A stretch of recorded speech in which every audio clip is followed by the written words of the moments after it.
in December, our colleagues in the West. I don't know, I'm sorry. Anyways, thank you, Dr. Prithvi. Thank you for your nice words of welcome. Representatives from the government in Fiji, representatives from Ministry of Health, Fiji and the Pacific Islands, members of the organizing team, invited and distinguished guests, ladies and gentlemen, Nisa Bulavinaka, and a very, very good afternoon to you all.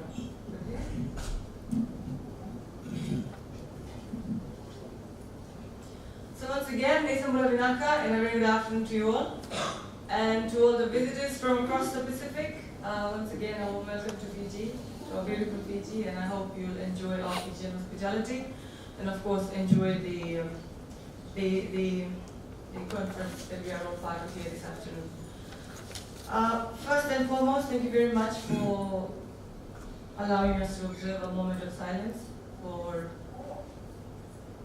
our neighbors in New Zealand, those victims, those surviving families, and of course the whole community that has been shocked about the recent tragic act against humanity that we see very close to the Pacific. And I just spoke to my students a couple of days ago, and I said, let's all pray that we in the Pacific are saved from such acts. And thank you for that. And thank you, Dr. Prithvi. And I can stand here and confidently say that MIOT's journey into Fiji, the establishment of MIOT's healthcare in Fiji, I have seen it through. When I joined the Ministry of Health as the Health Minister, I worked very closely with Dr. Prithvi and his team to see how best their healthcare could be introduced to our Fijians, and I'm glad to know that not only the Fijians but our brothers and sisters across the Pacific have also benefited from the international level healthcare that has been brought to Fiji by MIOT International. So thank you, Dr. Prithvi, that you chose Fiji, and I'm sure that we can walk across the Pacific in ensuring that all the Pacific Island countries also get the benefits of the high level of care that you provide. Other reasons for you choosing for Fiji, I don't know. What are the other reasons that you chose us? But thank you very much. And ladies and gentlemen, I also bring warm greetings from our Minister for Economy, who was also supposed to be here as part of the conference. Unfortunately, he's not here with us, but he sends his warm greetings to all the representatives and all the delegates present here this afternoon. And I'd also like to acknowledge the familiar faces that I see from my previous Ministry of Health. It's good to see the staff here. Belinda, you and your team. I'd also like to put on record here this afternoon that the work that you do in providing the much needed care for our cancer patients, the families, is commendable. And I'd also like to thank all the corporate organizations and all the individuals that come together during Pinktober to raise funds to support the Fiji Cancer Society. So thank you very much. Ladies and gentlemen, coming to this afternoon's program, and before I forget, I think we are all ambassadors in our own ways when we are trying to promote awareness about certain diseases. And in Fiji, we have a lot of people who are good ambassadors of good health. And we need to, and for me, I believe our survivors are the most important, and the part that they play in ensuring that the awareness that we are trying to create, it goes down to families, is very important. So I'd also like to thank all the survivors who had the guts to come forward and share their stories with us. My 2 years with Ministry of Health, I've come across so many of our survivors here in Fiji who have actually had the courage to come up and share their stories. And some of their stories are actually very, very heart-wrenching. Some of their stories are very inspirational. And I'd like to start off with those stories that can really make you cry. And when we talk about cancer. In the Pacific, and I think across the globe, the stigma attached to the word cancer, just cancer, whether it's breast cancer, whether it's prostate cancer, whether it's ovarian cancer, just the word cancer is so dreadful, you know? And I think we still have people who believe that cancer kills. I still believe that. And through awareness and through educational programs, it's very important that we take that away. Cancer is curable. And you are experts. I don't come from the medical profession, but from what I've gathered over the years is we need to talk about it. And in Fiji, I think the first barrier that we have broken is we started talking about it openly. Cultural taboos, we said, okay, fine. I mean, at one time, think about it. Why would you want to talk about a woman's breast publicly? It's personal, okay? But we've broken those barriers. We've broken those social barriers, we've broken those cultural barriers, and we're talking about it. And it's right to talk about it. And that's what we need to tell our people, whether here or anywhere. Let's talk about it. And when you get together in conferences such as this, when we put your expert minds together, when we pool our resources together, we put our knowledge together, that's the way forward. And again, I'd like to thank MIOT International for the first conference that was held in Suva, and thank them again, once again, for bringing it to the West. Not because I'm from the West, but I think we need to take it across the country and across the Pacific Islands. And to our Pacific delegates here, maybe the next one could be held in your country as well.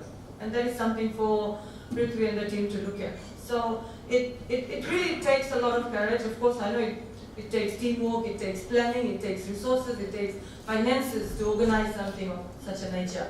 And if I may say, can you all put our hands together and say a big thank you to Prithvi and his team. Thank you.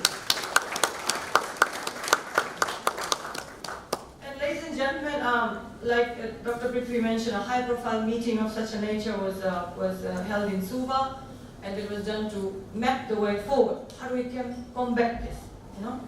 And so in Suva, the solid foundation was laid in Suva, and it's up to us here in the West how we're going to take it forward. We can have meetings, we can have conferences, we can have Movembers, and we can have Pinktovers. But if we do not actually put our resolutions into action, come conferences after conferences, and October after October, and November after November, what is it that we have achieved? It's very important that we take stock take of every achievement that we have made. And we can start with conferences. I'm sure the Ministry of Health delegates here would agree that we talk about figures.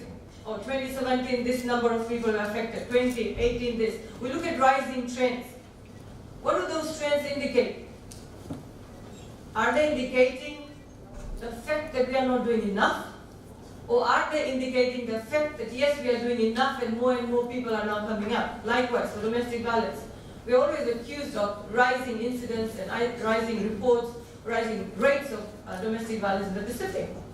And Fiji stands pretty high in that. So what is it?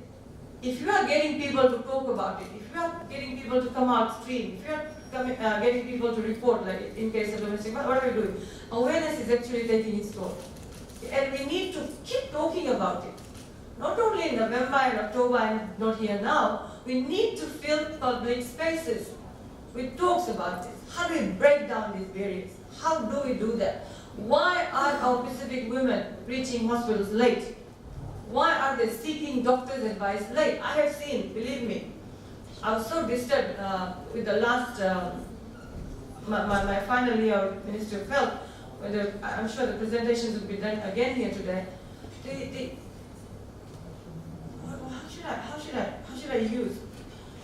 When women reach hospitals, or when they come to hospitals to seek advice at the last minute, with flesh that is actually decaying, let me use it that way. I've seen them, and I think doctors here would agree with that.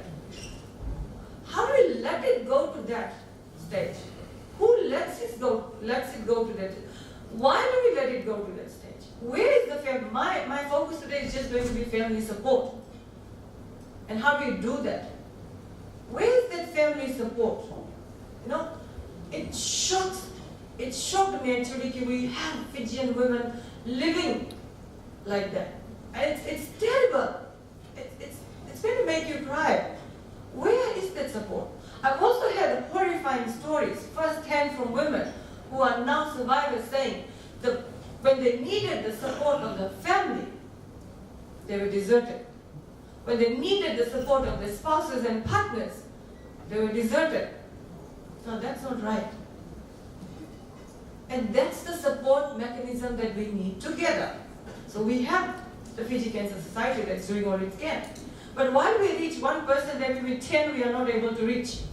And this is where we say, together let's fight it. The NGOs, the FBOs, the families, schools, the health, everybody, health professionals. So if I can take this time to officially put on record my sincere appreciation to all the medical professions in the Pacific and across the world who continue to do, like Dr. Prithvi mentioned, that we in the Pacific, we do not have those resources that maybe MIOT International has. Our doctors will tell you the constraints that's present in the public health system. But again, you do so much. You do so much to save lives. You do so much to end the miseries and bring comfort. And many a times that's overlooked. Such is medical field. And this is where we need our leaders to stand by our staff. I always stood by my staff, no matter what. Because for us to actually move forward, we really need to take a look at, take a stock take of what we have. Remoteness of health centers, sometimes lack of equipment, lack of medicine, untimely arrival of medicine, when the equipment breaks down. These are all the challenges that we face. I mean, maybe our story in Fiji is the same as Kiribati and Vanuatu. So during this conference, I'm sure you put your heads together and say, okay, let's work with what we have, enough of excuses and stuff, and let's pool our expertise. Let's pool our resources. Let's pool our finances, and let's see how we can be of better service to our Pacific people. Okay? So, ladies and gentlemen, I think you know better that cancer spares no one. Cuts across all socioeconomic backgrounds. It doesn't mean you're rich, you won't get cancer, you're poor, you won't get cancer. So the compassionate approach that Dr. Mohandas mentioned is very important. Compassionate approach from the family, compassionate approach from the health and medical professionals, and of course everybody that's associated with it. And talking about breast cancer, if I can still go more on that, it's not only the woman that's affected, it's the woman that's affected. Many a times we see just the patient. I've had stories where women had to bring their children up single-handedly even when they're fighting cancer. Here in Fiji, the support that the Fiji Cancer Society gives is tremendous. And I'm sure you hear stories of survivors, and when Belinda gives a presentation, that's going to be an eye-opener for us. So, again, I think I should give you the figures for Fiji. In 2017, we had 281 females and 1 male diagnosed with breast cancer. Male. Wow, we used to think breast cancer was only for females. So the understanding that breast cancer affects males is also very important. Normally, prostate cancer is associated with males. But look at what figures and look at what real statistics is telling us, that it doesn't spare even men. Okay? So we had that, and it compares to 329 females in 2016 and that of 9 males in 2016 as well. So if you look at that in the last decade, a total of 433, we have 433 identified males with prostate cancer. Now, our youngest victim was 20 years old. These are figures from the Ministry of Health. So what do we do, ladies and gentlemen? What do we do?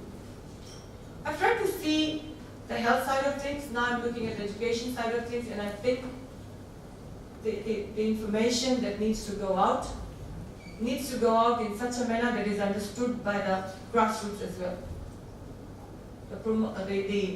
How we promote people doing, with ladies self-examination is very important. The simplest one is self-examine. Okay? We need to do it in a language that is understood by our people. Many times we forget that. Okay? The language barrier still exists. Right? The fact that somebody doesn't want to go to the health center and wants the health center to come to them also exists. Now in Fiji we have, I've forgotten the number of nursing stations that we have established. I don't have details on that. But we actually have a lot of nursing stations very close to communities that are very remote. And these communities have community health workers. For the first time in last year's budget, there was a budgetary allocation to pay these community health workers a nice allowance. Because they go out. We can't expect in the Pacific if you look at the doctor-patient ratio in the Pacific, you know we are struggling with that. So we have community health workers that work directly with the communities to ensure that the information goes out to them. So if you have certain things that's working out best in your country, I think you would be able to share, and of course we can see how best that can be done. Coming back to education, currently we are so prescriptive in our curriculum services. We teach because we are preparing children for exams. But yes, we do have a family life currently within our school systems, and I intend to use that. I intend to use that to ensure that we include awareness on any form, whether it's cancer, whether it's all forms of diseases. And these little children can actually be our mouthpieces. They are the ones who can take the information back home and see. So if the mother is suffering, simple as that, this particular child would be in a better position to understand what's happening. I mean, how can you be in the same room when you and I know when somebody is having breast cancer? It's decaying meat, right? It's flesh that is dying. And I've heard women tell me, oh, my husband didn't want it because there was a bad smell coming from that. That's the reality. So we can encourage children to be actually more proactive in identifying things that's happening. And say, okay, mom, you need to go to the hospital. Dad, you need to take mom to the hospital. Or whatever family support or whatever friend support mechanism is there. So children at a very young age must be made to understand what's happening around them. And given the multi-facets of diseases that we are currently faced with, NCDs we cannot forget. We cannot forget NCDs in any health forum. Again, we in the Pacific are facing the double burden of the disease. So while we talk about communicable diseases, we cannot forget about NCDs, and the best way to start is to ensure that our children, children that are exposed to the education sector are aware of these things. The promotional materials that we do. A lot of people the papers. In Ministry of Health, we realize that whatever you do in paper form is mostly there. Oh, somebody gave me about breast cancer. These are the tips.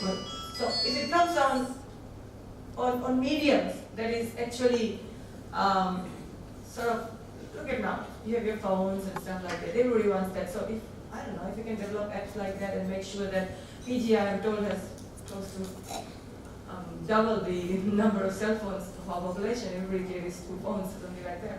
So let's use those mediums to ensure that the information reaches the very place that we want it to go. Okay? And let's see, like I said, for every person we help, there may be so many that we are not able to reach. And your together, let's win against cancer. I think together we should be able to do that. And what else do we need to do? There's a lot we can do, but we need money for that. And I was hoping the Minister of Finance was here through this. Money is also a challenge. Financing the health sector is also a challenge for us in the Pacific. Let's be honest about it. But progressively, if we set our priorities right, we should be able to do that. And we can do that collectively as well. So ladies and gentlemen, through public information campaigns, provision of services in our hospitals, our health centers, we have actually witnessed improved awareness about cancer. And I'm sure the other speakers that are going to speak after me will be able to provide you more information on that. And we will still focus on early screenings, self-examinations, because that's probably the best way forward. And how do we fight cancer? By making our people understand. By helping our men and women understand why they need to get tested, what treatment options are available. Dr. Briefly talked about affordability. We can talk about awareness, but then the next thing we talk about is what options are there. So people must be made aware about what treatment options are there. You're on stage 1, you've just been detected, or you're on stage 3, or even when you're on the last stage, what is it that is out there? And I'm sure science and technology, medical science and technology is coming up with solutions to this. And I'm sure your conference today will just be doing that, looking at solutions. And of course, once they understand treatment options, then comes affordability bit. Who's going to finance it? That's also very important. And then we need organizations, we need mechanisms that's going to provide family support, the much needed psychosocial support on the emotional sides of this disease. Because breast cancer is very personal, very private. Huh? I'm sure women don't want to go out and talk about it openly. But if you have that closed family support group, that will provide much needed support we need to them. So I think I really would like to sit and wait for the medical professionals to talk about it, the treatment options, the effects, etc. But ladies and gentlemen, once again, I'd like to thank the organizers. Dr. Prithvi, thank you very much. And to your team and to all those who have taken our time to be part of this such a very important conference here in Nadi. I wish MIOT International and MIOT Pacific all the very best, and I look forward to working with you. But the success that we meet through working as a team, that's very important. The synergy that we find out in working as a team, that's very important. The barriers that we knock down by working as a team, that's very important. And the opportunities that are available to us, the opportunities that enable us to celebrate our past achievements and lead us to our future successes, that's very important in order for us to save lives of our people. And I'm going to say our people. Our people is not only here in Fiji and the Pacific, but across the globe. And I'm sure with experts like you, with compassion and dedication, we should be able to pave a very positive future for those who are patients or those who are diagnosed with this deadly disease, and totally change the scenario about how our community sees cancer. We need to do that. So when somebody talks about cancer, yes, I know, this is the effect, this is what I can do. But at the moment, you want to hide it. Okay, doctor has said I have a lump in my breast. That just creates that fear, a small lump. So early detection, early screening, early diagnosis, early treatment, I'm sure we'll be able to save many, many, many precious lives, our sisters, our brothers, our moms, our grandmothers, stuff like that. Because every woman matters, you got to understand. I matter, you matter. The men also matter. Take away the mother from the family. Think about the children. And you and I, we both can do it with our partnership with NGOs, the private sector, and the governments, etc. All across, we should be able to do it. So ladies and gentlemen, as we come together to share a dream, and that is to, together, let's win against cancer as a team. I'm sure we can achieve that. And I leave you with this warm wishes again from our government, from the ministries, to all our visitors here. Please enjoy your stay here. To our guests from MIOT International, I'm sure Fiji is now home to you. You are one of us. Please enjoy, and I wish you all a very, very successful the next 4 or 5 hours of this conference, which I intend to sit and listen. Thank you very much, and God bless you.